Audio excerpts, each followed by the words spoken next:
Hey everyone, figured I make this video just to kind of share my thoughts as well on the whole Activision and Blizzard situation, since both companies have been caught being very scummy, and I just wanted to share my take on it since everyone else has. So I'll get started with the one franchise I've played the most is Call of Duty. Uh, Recently I kind of gave up on it because it kind of felt like the games we've been getting in Call of Duty now have been less gameplay focused and more shop focused, where they kind of rush out a really bad product and just expect people to just be okay with it and spend money on skins. But the thing is, the skins are pretty, I don't know, they're just not priced in the way that entices me to even want to spend money on them. And even then, the battle pass was what, $10, which is fine, but it's the fact that even then, what they give you in it, it just doesn't warrant anything.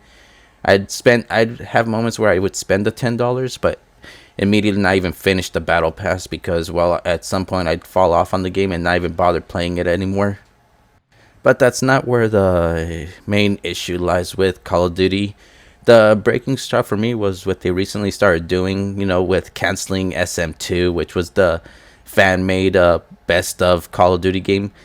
You know how I'm pretty sure most of you've heard about Call of Duty Online. That was a China only Call of Duty game that had like the best of. It was like had everything from Black Ops 2, the maps, Modern Warfare, everything.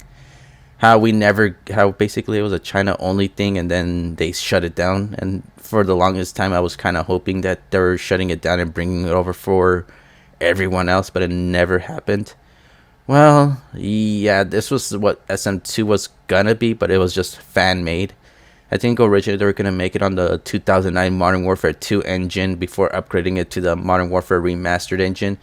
And then Activision decided to send a cease and desist, which was very, because I think that was the game I was holding on to. I was just like, and let people who want crappy Call of Duty games play the Activision ones. I'll eventually save up, get a computer, and start playing, SM2 when it releases, when it starts to release, because it felt like a fever dream with how long it was taking to develop, only for the cease and desist to shut it down, and those people spending years of their life developing the game, basically not going, it just disappeared. It's gone. And for me though, I think I even made a little tweet saying how instead of like abandoning hope and everything, right now I've played X Defiant, which is like the closest to a arcade shooter that we're ever gonna get. I think right now with the decision would be for them to acquire the people behind SM2, because those are some really talented people who obviously care about the Call of Duty franchise. Fortunately, the franchise doesn't care about them on the company side or corporate side. So I would say the smarter thing would be to acquire them, use their skills to help develop X Defiant to be, a little better. I mean, it's already better. I mean, the funny thing is the only issue I had was the weird hit detection, which they said was a netcode issue that they will have addressed maybe by the next beta or full release. But they were aware, they were very transparent the whole time during the beta, so I'm having high hopes for X Defiant. Unlike the next Call of Duty game that's just going to be called Modern Warfare 3, made by Sledgehammer Games, which is the same people that made Vanguard, and that's going to be something I'm just not really looking forward to. They can, play any CGI trailer, do celebrity cameos or whatever, but I'm just not excited for anything at this point. And then the final nail in the coffin was, I guess, them shutting down. Hold on.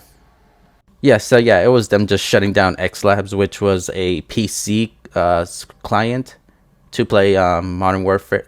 I think it's most of the Infinity Ward games, along with them. They were working on the process of adding Black Ops 3, but the thing is, those were like the safer ways to play the game, because if you try to play the game on its own, and honestly, I was gonna get some gameplay footage of it on the console side, because not even the console versions are safe. The console versions are either buggy or hacked to hell, where you'll either deal with people in god mode or invisible. But I heard on the PC side of things it's even worse, where people can straight up infect your computer, affect like what's on it, and hell, they can even like hijack your IP and get your location. It was similar to what Rockstar was. The thing is, Rockstar eventually, I think, fixed it up, but I'm not 100% sure. They usually say they fix things and then it doesn't happen. But yeah, overall, Activision has just been very scummy, very just a lot of bad things. And to be honest, if that's how the company's gonna be, I'm just not gonna support it. I'm hoping they turn things around because the last Call of Duty game that I might look forward to before just calling it quits altogether is Treyarch's. After that, I think it's probably time, we treat Call of Duty the same way Guitar Hero went out, which is just slowly just letting it die and just kind of keeping the good parts of the game as memories in our heads. And then there's just Blizzard, who flat out kind of led us for 3 years, developing some sort of PvE for Overwatch 2, which, was the whole reason for the 2. And yeah, they, after like being silent about it for a while, they decided to have a stream to finally give us information about the PvE, only to tell us that they canceled it. That it's canceled and that we're getting hero missions and stuff like that. And this is the part that annoys me because of how vague this all sounds.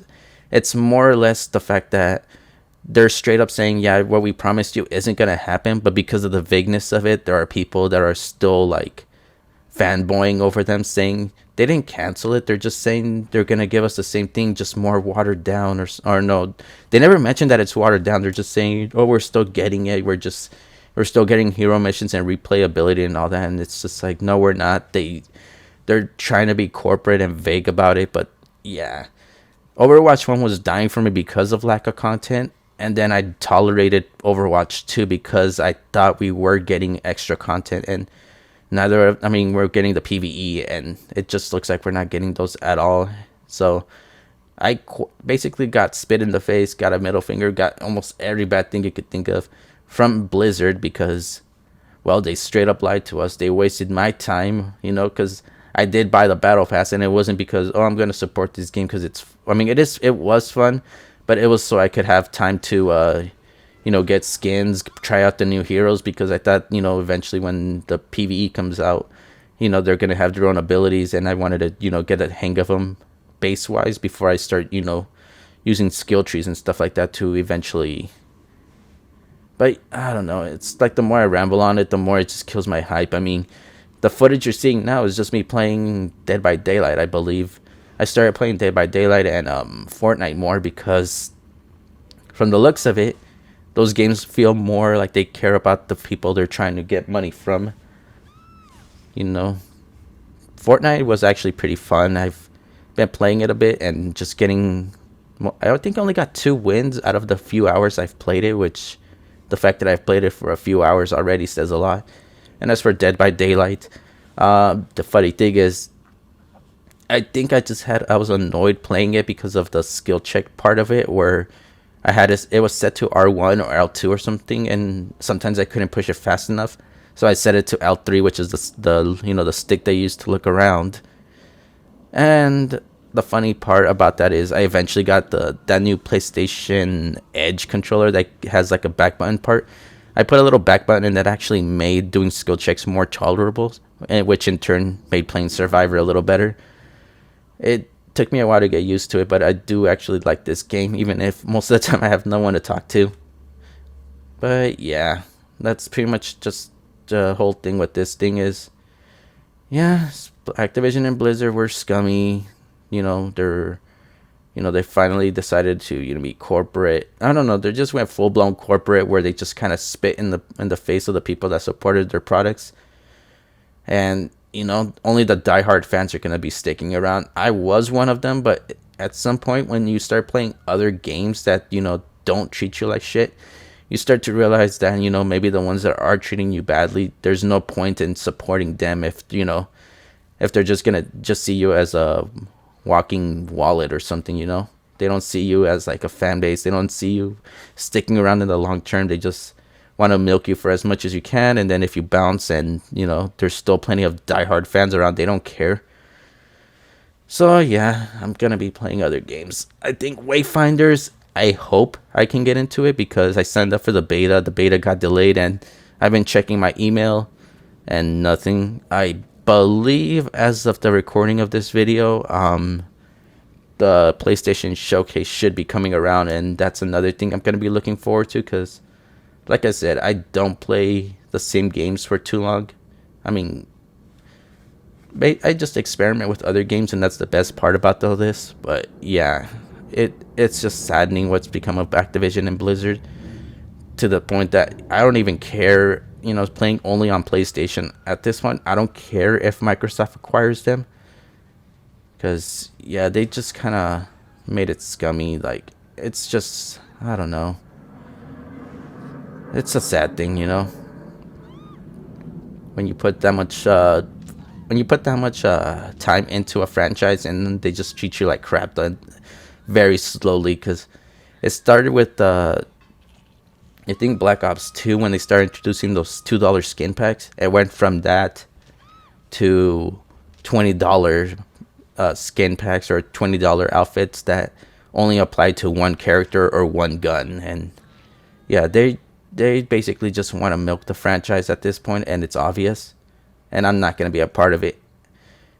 I only ever, decide to put time into a franchise if I'm having fun, or if I can, play it without knowing that I have to spend a lot of money just to, enjoy myself. But yeah, figured, that's the whole video. I'm just upset with Activision and Blizzard. Anyways, if you enjoyed this video, be sure to leave a like, comment what your opinion about Activision Blizzard is. Be sure to follow me on Twitter and Twitch. I'll be sure to leave a link. I'll either that, or I think in my bio, or like the little about me section on YouTube, they should be linked up. Otherwise, I have a Kratos Agape gaming page that has all of my links. Just think of a link tree, but it's made by someone else that's not Linktree. But yeah, all my socials will be in there. And yeah, until the next video, I'll see you all later.